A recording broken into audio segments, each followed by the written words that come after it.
다음은 이제 갈게요.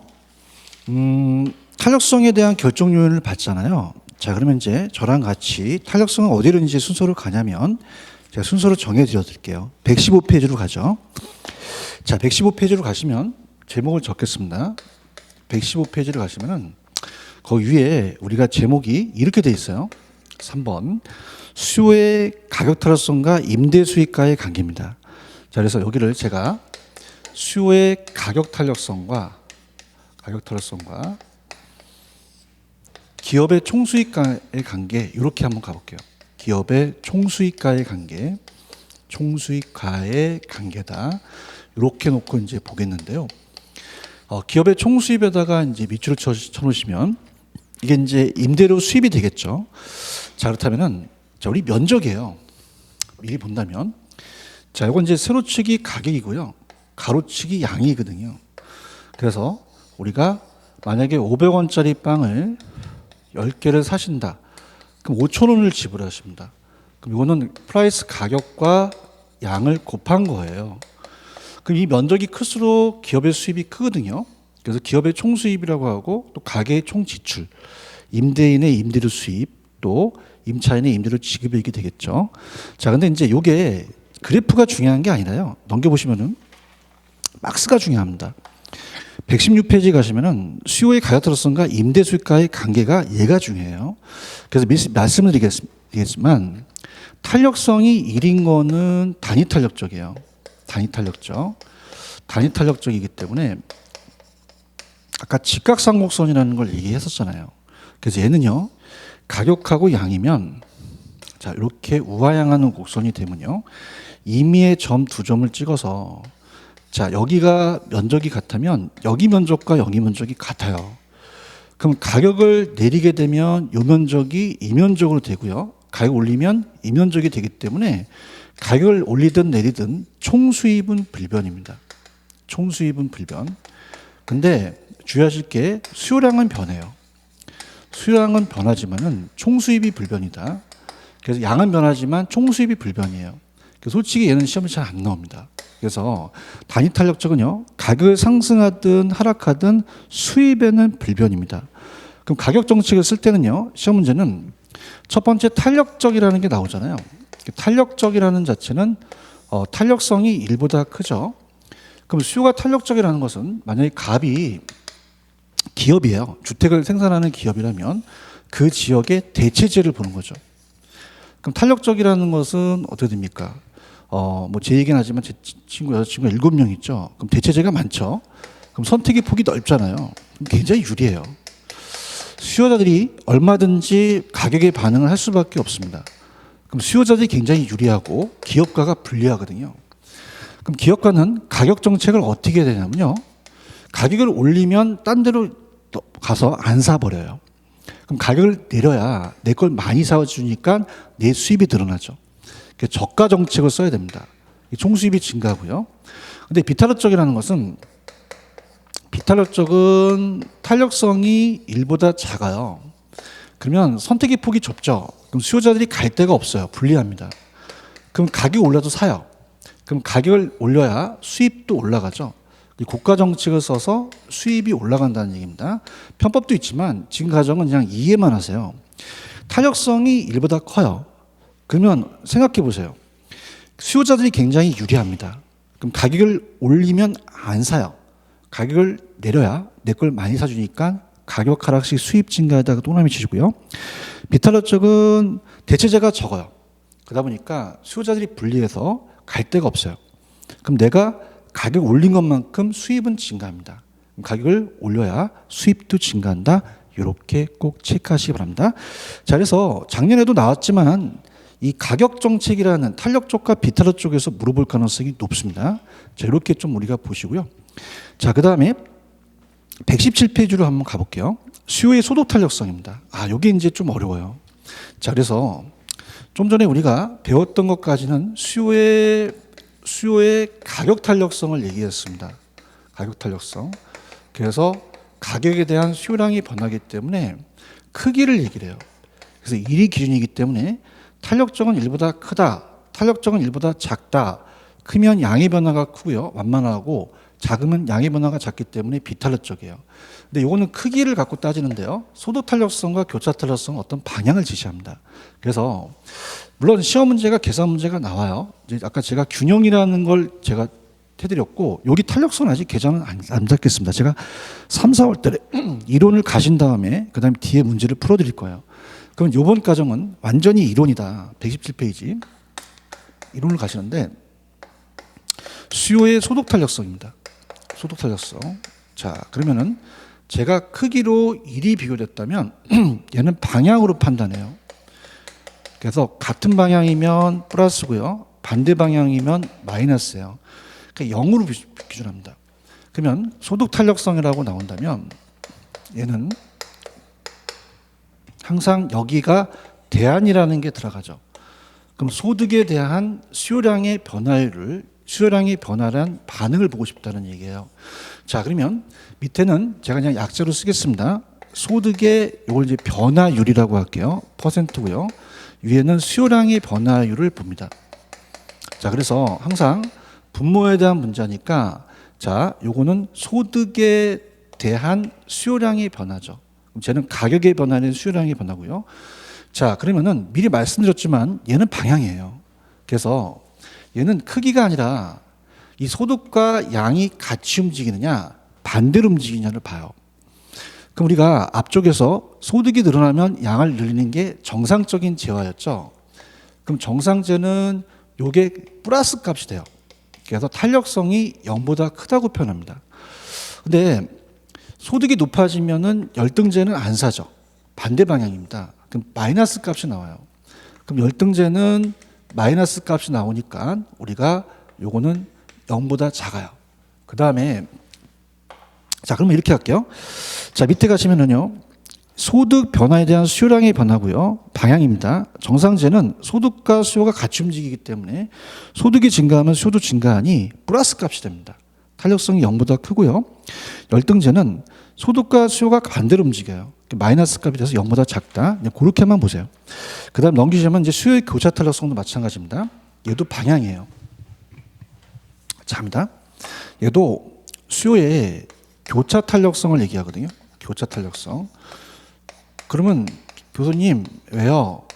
그러면 여기가 대안이 들어가겠네요. 맞아요. 대안이 들어가는데 자, 이건 뭐냐면 다른 부동산의 가격이에요. 그래서 교차라는 거는 다른 부동산입니다. 자, 여기 보시면요. 자, 책에 보시면 위에가 YJ랑 XJ라고 돼 있잖아요.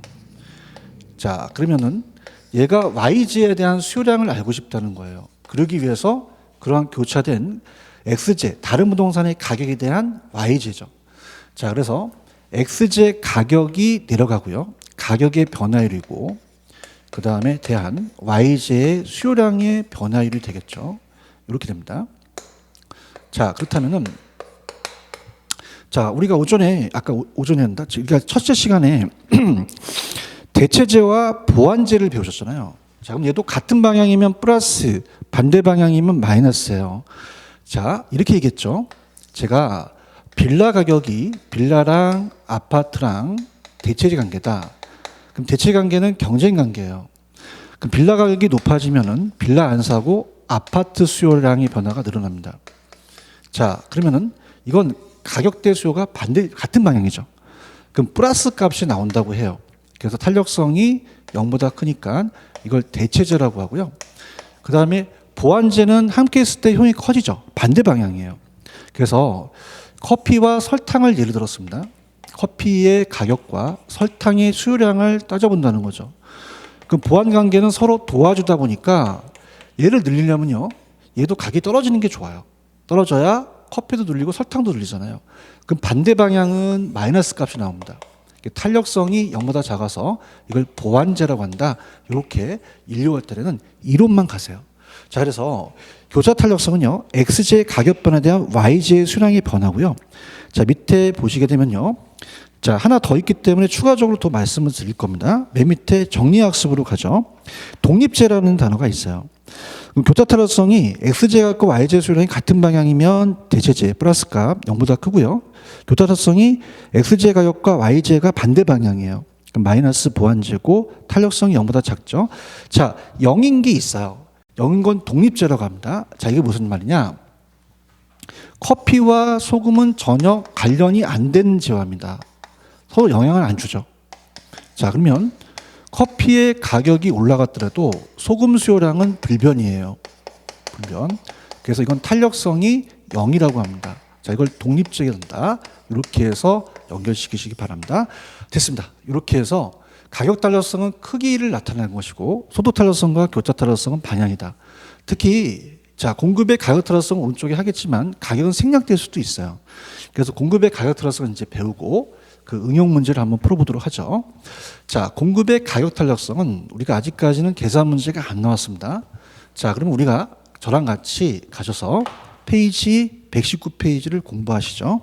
자, 탄력성이라는 자체가 공급의 가격 탄력성을 보고 밑에는 3개지만 5개까지 제가 설명하도록 하겠습니다. 자, 그렇다면은 수요의 가격이 아니라 공급의 가격이에요. 자, 그러면 쟤랑 똑같습니다. 크기입니다. 크기고 얘는 1로 비교합니다. 그러면 얘는 공급이죠. 공급의 가격 탄력성을 봐요. 가격 탄력성. 자, 그래서 항상 요게 뭐뭐에 대한이 들어갑니다. 그럼 가격에 대한 공급량의 변화가 되겠죠. 가격에 대한 공급량의 변화다. 양이 올라가고 가격이 내려가겠죠. 자, 그러면 약자를 써볼게요. 계속적으로 반복되니 가격의 요게 변화율이라고 제가 표현하고요. 위에는 공급량의 변화율입니다. 그럼 항상 분모에 대한 문제니까 가격 변화에 대한 공급량의 변화가 되겠죠. 자, 그러면은 얘도 크다 작다라는 건 1이 기준이에요. 자, 그럼 계산 문제가 아직 안 나왔지만 5가지를 다 보여드리도록 하죠. 자, 20%가 가격이 변했는데 얘가 20%만큼 늘어난 게 1이 기준입니다. 1이. 그러면 1보다 크면 탄력성이 크다. 1보다 작으면 탄력성이 작다. 마찬가지로 양의 변화를 얘기합니다. 자, 그렇다면은 20%가 상승했는데요. 10%밖에 못 늘어나는 거는 공급량이 변화가 작다는 거는 반응이 적으니 비탄력적이잖아요. 그러면 얘가 0.5니까 1보다 작죠. 그럼 우리가 비탄력적이다. 양의 변화가 작다. 이렇게 표현하고요. 그 다음 20%가 상승했는데 만약에 40%가 늘으면 반응을 더 많이 했으니까 탄력적이라고 얘기를 해요. 그러면 1보다 크겠죠. 2가 되니까 탄력적이어서 가격에 대한 양의 변화가 크다. 그 다음 자 갑니다. 완전 비와 완전 탄력적이라는 걸 배우셨어요. 그럼 20%가 상승했는데 전혀 변화가 없는 건 탄력성이 제로죠. 완전히 서 있죠. 완전 비탄력적은 자 완전 비탄력적 갑니다. 완전 비탄력적은 가격이 있고요. 양이 있으면은 얘가 공급곡선이 완전히 서 있어요. 무슨 얘기냐? 가격이 상승하더라도 양이 변하지 않습니다. 완전 수직이다. 비탄력적이고요. 완전 탄력적은 누워있죠. 그래서 20%가 상승을 했는데 완전히 무한대로 양이 변할 수가 있어요. 그러니까 이걸 완전 탄력적이라고 하죠. 완전 탄력적은 수평입니다.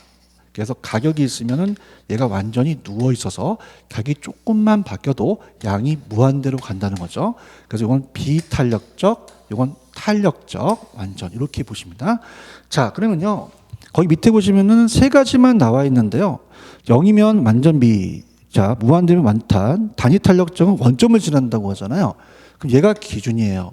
기준이 원점을 지나간다는 이유를 한번 대보죠. 왜 그러냐면 원점을 지난다는 거는 여기가 90도고 이렇게 45도 각도가 반을 지납니다. 그러면 이건 가격의 변화율과 공급량의 변화가 같거든요. 그러면 비탄력적은 양의 변화가 작기 때문에 가파른 곡선이 되고요. 얘는 양의 변화가 크기 때문에 완만한 곡선이 돼요. 제가 자극은 같다 그랬죠. 가격에 대한 변화는 같은데 반응의 양의 변화를 보고 싶다는 거예요. 그러면 자극은 같은데 양의 변화가 다르다면 얘가 기준이라면 얘는 요만큼밖에 안 바뀌었어요. 그러면 공급량의 변화가 작기 때문에 비탄력적이라고 하고 얘는 더 탄력적이라고 하죠. 자, 그러면 가볼게요. 여러분들 넘겨보시면요. 어디가 시험 문제가 나오냐면 넘겨보시면은 페이지 120페이지 가셔서 공급 탄력성의 결정 요인으로 가겠습니다. 요게 키포인트예요. 결정 요인. 자, 그러면은 수요는 대체제에 따라서 달라졌는데요. 공급은 만드는 사람이에요. 그러면 어떻게 됩니까? 직접 어떤 생산 기간이라든지 생산비라든지 이런 게 들어가겠죠. 자, 그래서 일본의 측정 기간의 장기 단기인데요. 자, 이건 제가 아껴놨던 건데 단기 장기라는 게 앞쪽에 있었습니다. 자, 제가 이제 가도록 하죠. 단기 장기라는 거를 제가 페이지를 넘겨서 95페이지로 가봐요. 자, 95페이지 가시면은 제가 아껴놨던 부분이었어요. 자, 95페이지로 가시게 되면은 우리가 이 부동산의 공급 곡선의 디귿에 단기와 장기라는 얘기가 있습니다.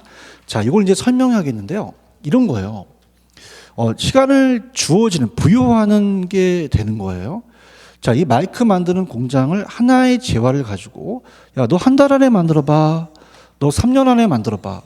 자, 한 달 안에 만들기는 굉장히 어렵습니다. 왜냐하면 이 마이크를 만들려면요, 공장도 있어야 되고 이 기계도 수입해야 돼요. 그래서 새로운 생산시설을 규모를 변경시킬 수 없기 때문에 굉장히 공급에 제한을 따라요. 그래서 비탄력적입니다. 공급이 어렵죠. 그러나 장기, 야, 너 3년 동안 한번 만들어 볼래? 충분하죠. 공장 만들고 요 기계 수입하고 노동 뽑으면 되잖아요. 그럼 새로운 생산을 추가 투입할 수 있으니 단기보다 장기가 더 탄력적입니다. 자, 그래서 요게 읽어볼게요. 장기 공급은 공급이 변할 때 시간이 여유가 주어집니다. 충분하죠. 그래서 굉장히 공급이 잘 돼요. 근데 단기는 시간을 짧게 주니까 시간적 제약이 많아요. 공급 변화가 없겠죠. 그래서 단기는 탄력, 장기는 비탄력, 기울기는 제가 나중에 설명하겠고요. 자, 그러면 근데 그게 이제 내용이 아주 쉽게 읽혀져요. 자, 그러면 120페이지로 가볼게요. 자, 그러면 3번에 1번 단기 장기에 단기가 비탄력이고 장기가 탄력적이잖아요. 측정 기간. 근데 2번이 시험 문제입니다. 그냥 단기 장기 나오면 장기가 더 탄력적이에요. 근데 생산에 소요되는 기간은 다릅니다. 자, 이건 물건을 만드는 제품의 기간을 걸린다는 거예요. 그럼 생산에 소요되는 기간이라는 것은 이렇게 보시면 돼요. 아까 하나의 재화를 가지고 너 한 달 안에 만들어 3년 줄게 이렇게 했죠. 근데 이거는 두 가지 재화를 비교합니다. 자, 아파트하고요, 옷을 한번 볼게요. 자, 아파트는 시간이 굉장히 많이 걸립니다. 단숨에 공급이 힘들기 때문에 좀 비탄력적이지만 옷은 하루면 만들잖아요. 짧아요. 그러면 오히려 이게 긴 게 비탄력적이고 이게 짧은 게 탄력적이라는 거죠. 갈게요. 생산에 소요되는 기간은 기간이 짧다는 것은 옷이잖아요. 빨리 생산하고요. 짧고 탄력적이다. 제품의 생산에 소요되는 기간이 긴 게 아파트잖아요. 비탄력적입니다. 그럼 저는요, 이걸 5번을 연결시켜 볼게요. 자, 5번에 비탄력적인 게 신규 주택이라고 보시면 되고요. 그 다음에 탄력적인 게 보시게 되면 오래된 주택이에요. 자, 그러면 어떻게 됩니까? 신규 주택은 건설회사가 지금 신규로 지으려면 아직 지으지 않았어요. 그럼 건설회사 입장에서는 택지도 확보를 해야 되는데 쉽지가 않아요. 공법상 규제가 많은데 비탄력적입니다. 근데 중고주택은 이미 지어져 있어요. 그럼 건설회사가 택지를 확보할 필요도 없고요. 그냥 그걸 보수하게 되면 바로 공급이 가능해요. 그럼 탄력적이라는 거 꼭 가져가시고요. 그 외에는 제가 팁을 드려볼게요. 자, 이렇게 하시면 됩니다. 들어보세요.